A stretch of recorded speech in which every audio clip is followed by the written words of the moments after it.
Hopefully this doesn't really work well. Theory time, guys! Hey guys, welcome back to another episode from... Well, it's not an episode. I'm not a TV show. Welcome back to another video. A theory video. And if you're surprised to see my face, that means you didn't go watch my face reveal. So go watch it. And then come back here. Or finish this one and then go watch it. I don't really care. Today, I have another theory for you guys. A theory I kind of call the fusion theory. This was actually held by one of you guys in the comments, so don't forget to leave your theories in the comments, because sometimes it actually helps me out make my theories. So we are back on the topic of secret identities. Now, I actually got this idea for this theory because of another theory I just did, the one on Frightningale on how do the costumes work, how do the masks work, and when I was making that video, I saw something very interesting that I did not catch, or at least I didn't think about analyzing, in my first time watching. I will show you the clip right now. Great choice of fabric, and these seams. Oh, amazing craftsmanship. There's no way I can wear this. Yeah, I've always found that little bell so ridiculous. Then again, the costume is what you really wanted deep down, isn't it? Did you see what I wanted you to see? That small line is actually very important. The costume is what you really wanted deep down, isn't it? This line confirms a really, really important aspect of miraculous lore that we need to get down, or at least I will get down for you guys today. Namely, it's the fact that Adrian influenced the way that the costume looks. This is a big deal. If you don't really believe me, here, I'll break it down a little bit for you. In Season 1 Origins, we see the first transformation for both Adrian and Marinette. Not a crazy scoop, but you can tell this is their first time transforming. So this is, I mean, I know this is really obvious that it's the first time transforming, but it's important to note that this is what they've looked like since the very beginning. Since their first transformation, this is how they've appeared. There hasn't been any other version of them. However, we see in the following episode of Vulpina that all the past Ladybugs and all the past Cat Noirs haven't looked exactly the same. I've seen this book somewhere before. But who cares? I'm famished. I need camembert. Why is my dad keeping this locked in a safe? Hawkmoth? What's this monster doing in a book about superheroes? Cheese. Ladybug? She doesn't look anything at all like the modern version of Ladybug. You probably have already seen the other pictures of different kinds of Ladybug. There's like a Mexican version of Ladybug. There's another past French version where she was Jeanne d'Arc. There's also like there's a Chinese version of Ladybug. There are so many different versions. And they all correspond to the time period or to the location where they were. What changes the costume? What decides what the costume will look like? Well, if you think about it, all the past Ladybugs, they all had one thing in common. They all thought that they were superheroes. The Miraculous were meant to be heroes of some kind. So we can ask ourselves, what changes it? What defines it? Because clothing is something that we've decided today. Like 30 years ago, we didn't wear clothes that look like this. We didn't wear our hair like this. It changed because of time and because of the fashion. It changed because of fashion and style and everything. So back then, who thought that that was the fashion to wear? Well, it was the people that lived in that time period. This Chinese version of Ladybug, obviously, she thought that was the best thing to wear. That was adequate to what she was supposed to be doing. So, what am I getting to? The past version of Ladybug looks like what you would think of in her time period. This basically tells us that no matter where you are, Ladybug will not always look the same. The costume will change. In our present day, when we think of superheroes, we think of Superman, we think of Batman, we think of Iron Man, we think of all the current versions of superheroes we have with capes and spandex and really tight form revealing suits, all of that. So what does Ladybug have? A tight spandex form revealing suit. No cape though, but close enough. But in the past, they didn't have the MCU. They didn't have comic books.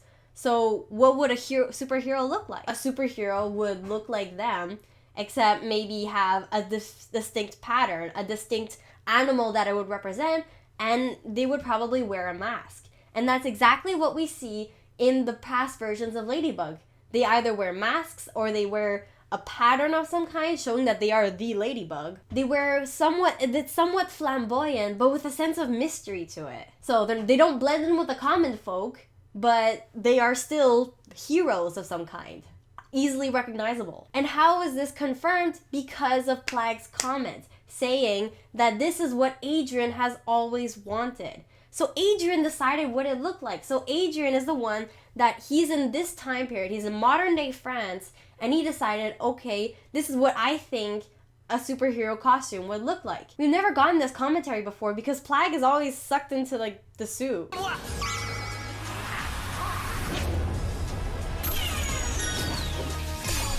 And he's always like been stuck there, and he's never been able to speak while in Cat Noir form. But now we actually get to see his reaction outside. So Adrian decided what it looked like. Even Plagg wasn't on board with the idea. He didn't like the bell. He thought he was lame. Always found that little bell so ridiculous. So it wasn't even Plagg's idea, but it was Adrian's choice. And I'm not saying he had a character select screen where he was like, I want this, I want this, I want this. No. It would actually have to be something more like subconscious. Adrian subconsciously wanted the bell because it actually, I mean, if you think about it, why would Adrian want a bell? He's allowed to be a lot more free. He's allowed to be more expressive. And the bell lets him express that. If we think about the upcoming appearance of Queen Bee, which I'm super excited for that, the way that Chloe has her costume, it's still a very elegant style, which is something that you would think a diva like her would also like. When you look at the upcoming hero Carapace, Nino's superhero form, it does kind of feel like him. There is a sense that that is Nino's superhero form. You can easily see that the costume fits the wearer. And but it's very subtle. That's the important thing to notice, is that it's very subtle. There are bits and pieces of each character in it. So from this evidence, we can conclude that the hero, or the person underneath the superhero costume, he decides what the costume will actually look like. He influences it. There's a second part to this theory that actually came from one of your comments, and this comes a little bit more to the whole fusion idea. This person goes by the name of Hacky PPG, who elaborated a theory on the Kwame influencing the hero. Let me explain, or actually, you could actually look at the comment. I'll put the comment up on the screen for you guys to read. I think it's really interesting. The whole gist of the comment is pointing out a specific interaction between Adrian, Plagg, and the whole Cat Noir persona that was in the freezer in Lady Wi-Fi. If you don't remember, Lady Wi-Fi managed to get Adrian stuck inside the freezer in Cat Noir form, and he lost his ring, causing him to transform back to just civilian mode, and Plagg being released. Hacky pointed out that Plagg was very cold in the freezer, but Adrian seemed to be doing still pretty much okay. Adrian seems relatively fine up to the moment where he gets safe. He looks for the ring, he puts it on, and at that very moment, Ladybug saves him and takes him out of the freezer. However, Adrian, who wasn't very cold before, now seems to be freezing. He was freezing exactly like Plagg was. Later.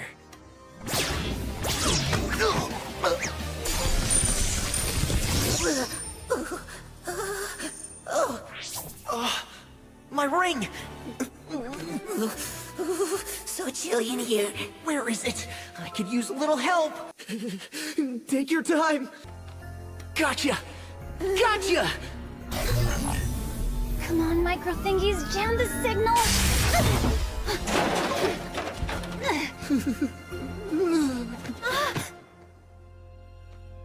You okay, Cat Noir? So, if Plagg was freezing before, and then Cat Noir starts freezing, let's look at another example. In the episode Roger Cop, remember how Plagg was the one that basically caused the akumatization in that episode? Is that Camembert? That's not Camembert, but it is very shiny. I like shiny.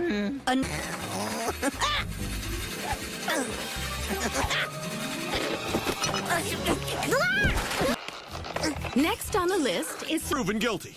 My bracelet! It's gone! He started playing around with Chloe's ring, and then he managed to make it roll away, and he caused the entire ruckus that got Sabrina's dad fired. At that moment, we could see how mischievous Plagg was. Who else in the show is mischievous? Cat Noir. And one more piece of evidence that we can add to the pile is the Sandboy read. This was presented to us ahead of time, and in this, we can actually see, for the first time, an interaction between Plagg and Tiki. Well, not exactly the first time, but the second time. Still very important. And we could see that Plagg kind of flirts with Tiki.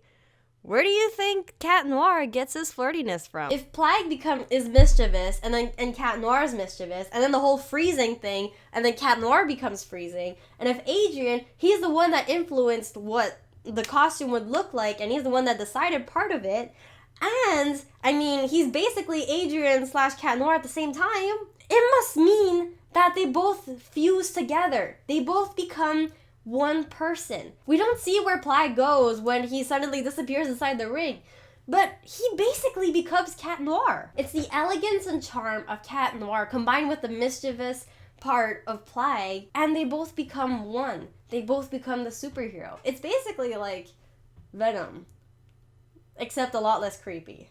They both need basically Plagg's ability to have power and then Adrian's body, which is really weird. It's not crazy to think that their personalities would mix as well, making like one person basically. Adrien seems to have more dominant control, but a bit of Plagg is still in there. Maybe it's like those pet owners where like the pet and the owner start to like resemble each other more, and then like they get the same hairstyle.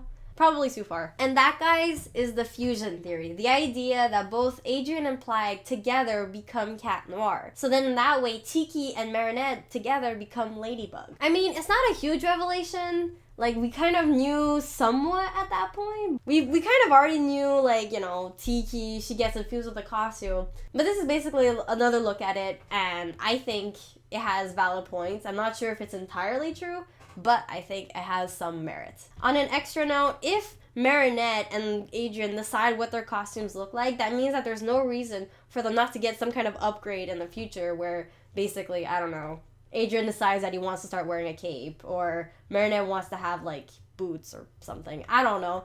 But they can basically evolve the designs of Ladybug and Cat Noir in the future whenever they feel like, because they kind of influence what they want to look like, right? And that means they can make more toys. Thank you guys so much for watching. This is my first theory that I'm doing with my face in it, and I hope you guys find it a little bit more interesting. Subscribe if you want to see more from me, and I will see you guys in my next video. Bye! Say bye, Mr. Bird. Mr. Bird and I, if Mr. Bird was my Kwame, we would fuse together and become the chicken. I don't know. You think a chicken is a good miraculous power? We could take the rooster miraculous.